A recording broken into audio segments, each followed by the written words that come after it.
नमस्कार दोस्तों, आशा करता हूँ आप अच्छे होंगे।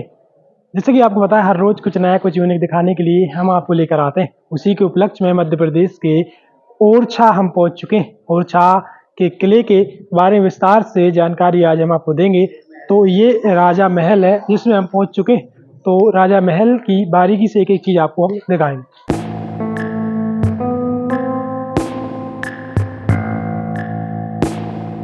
दोस्तों, जहांगीर महल के बगल में राजा महल है।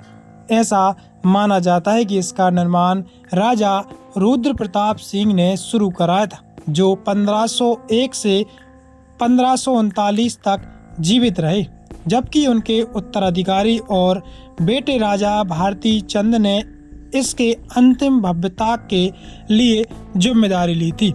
राजा महल और जहांगीर महल के बीच महत्वपूर्ण असमानताएं हैं। सबसे स्पष्ट तथ्य यह कि पहले में एक भी गुंबद नहीं है। दूसरे सादे बाहरी हिस्से में विभिन्न स्तरों की उपस्थितियां नहीं दिखाई देती हैं, जिसके परिणाम स्वरूप यहाँ एक मंजिला प्रतीत होता है। यह भ्रामक है, क्योंकि वास्तव में राजा महल में 5 मंजिल हैं। अंदर कदम रखते ही एक सुखद आश्चर्य का सामना करना पड़ता है। सादे बाहरी भाग के विपरीत अंदर का भाग रंगीन ढंग से सजाया गया है।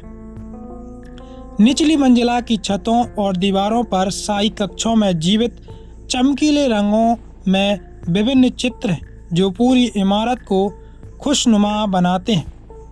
विषय धार्मिक प्राकृतिक की सबसे उल्लेखनीय है कि भगवान विष्णु के 10 अवतारों का भव्य चित्रण, भगवान कृष्ण द्वारा गोवर्धन पर्वत उठाने वाला दृश्य, भगवान राम के दरबार में हनुमान कृष्ण अपनी गोपियों के साथ समुद्र मंथन की एक पेंटिंग और महाभारत के विभिन्न दृश्य हैं। इसमें एक महाभारत को 12 नायिकाओं द्वारा सवार दिखाया गया है।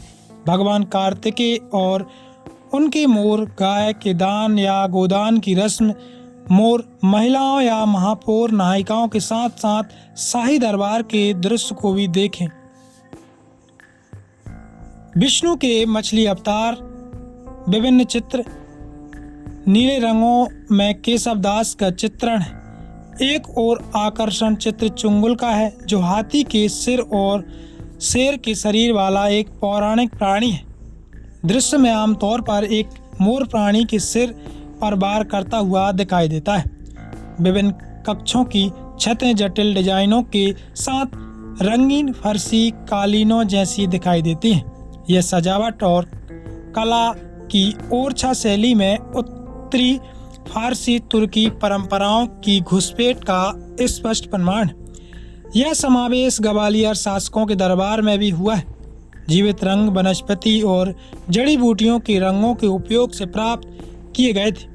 प्रवेश द्वार पर दाईं ओर एक दरबार-ए-आम हॉल है, जिसका उपयोग सार्वजनिक दर्शकों के लिए किया जाता है, जबकि निजी दर्शक या दरबार एक खास के लिए क्षेत्र बाईं ओर है। बाद की छत और दीवारों को तिमाही डिजाइन, एंगल और पुष्प पैटर्न में समृद्ध रूप से सजाया गया है। सार्वजनिक गैलरी एक खुले क्षेत्र में खोली गई है, जिसका उपयोग संभवतः संगीत और नृत्य प्रदर्शन के लिए एक मंच के रूप में किया जाता है। ऐसा कहा जाता है कि मूसलाधार बारिश भी उल्लास को रोक नहीं पाती थी। वे बस आंगन में एक खंबे वाली छत वाले क्षेत्र में चले जाते हैं। ऐसा कहा जाता है कि राजा महल का निर्माण 1500 दशक में महाराजा रुद्र प्रताप सिंह ने अपनी रियासत के केंद्र के रूप में कराया था।